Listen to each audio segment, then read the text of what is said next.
Saturnalia Fossa is the largest of the series of parallel Veneneian troughs in the northern hemisphere of the giant asteroid Vesta. It is estimated to be approx. 39 kilometers wide and is at least 365 kilometers long.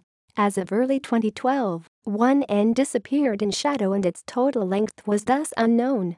It is thought to be a shock fractures resulting from the impact that created Veneneia crater, which it is concentric with. It is one of the longer chasms in the solar system and is named after the Roman festival of Saturnalia. See also Saturnalia Fossa, the largest of the Vesuvian troughs. References